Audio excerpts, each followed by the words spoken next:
Hey everybody, welcome back. Frank Hudasek here, and today I want to talk about knowing your numbers. Basic numbers is what I'm talking about here. And let me give you two examples of things that happened to me. I met with an estimator to get a bid on replacing an HVAC system. And it's interesting how heating units tend to go out during cold weather. But anyway, that's kind of where we are right now. But anyway, he came over, he got his measurements, did his work, inspected the equipment. And after a while, he called and said he wanted to come over and go over his estimate. And as he was getting started, he had mentioned how did I come across their company, and I told him I was online.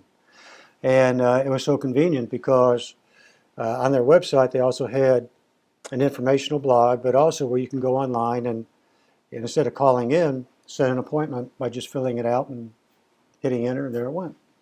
And I told him it was convenient for me, especially it was the weekend and nobody was going to be open anyway. So anyway, the conversation shifted to his telling me how much the company appreciates people using those online resources today. And much easier than having somebody in the, he called it the old days, which really is probably last year. But anyway, they would have to get somebody to prepare the copyright for the hard copy ad, whether it be in the local newspaper or whatever publication.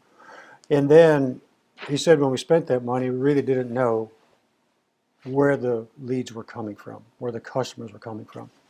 So anyway, he proceeds to tell me that the company's advertising expenses run between X and Y% for them on an annual basis.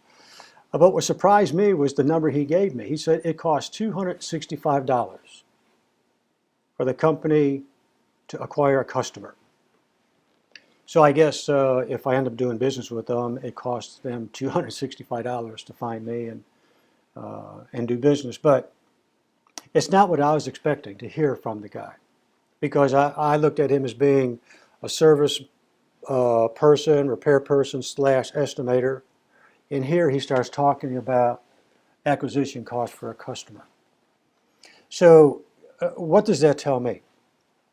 Do you know the cost per customer that you acquire in your business? And also, do you know the cost per click? The basic footsteps that we go through online or any type of a marketing program that a business might have. What does it cost to acquire a prospect, and then what does it cost total to convert that prospect into a customer? I bet you that customer even knows its ROI. As a matter of fact, I'm almost certain they do. So really the end of the story, what it tells me is that what we do in marketing to provide the value that's involved in that marketing sequence that all leads up to the sale.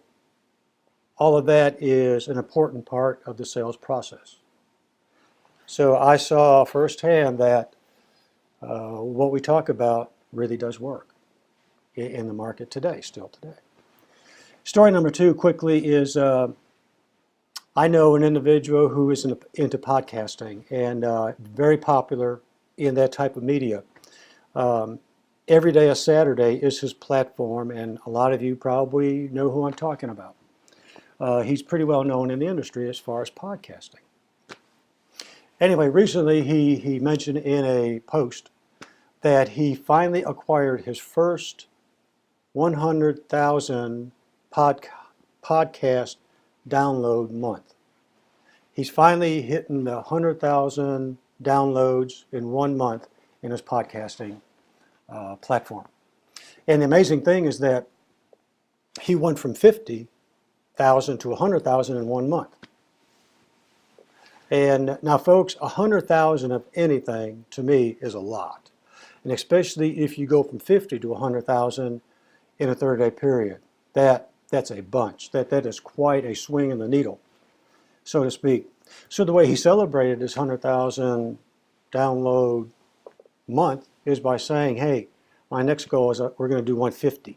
And after that, we're going to hit 200,000. So how did he do it? And here's the secret to his formula, which is pretty amazing. What he did is he took his normal one podcast day, which is about a 20-minute podcast. He took that and decided, you know what? I'm going to break that into 2 or 3 smaller podcasts and just do more podcasts. So he's doing between 2 and 3 10-minute podcasts a day. And then also he'll do 2 or 3 on the weekend. So his formula is, if you do more shows, you get more downloads. So if you want to double your downloads, you double your productivity. Pretty simple stuff. It's not rocket science. So by him investing 10 more minutes a day, is the way he looks at it, 10 more minutes a day, that's the price that he pays to be able to double his downloads. And for him, it's a no-brainer. He's done it. And he's going to continue to do it and continue to grow. So when I hear that, you have to wonder, I wonder if that thought process, if that type of a formula would work for the things that we do. So think about that. And have a great rest of the day, and we'll talk again tomorrow. Take care.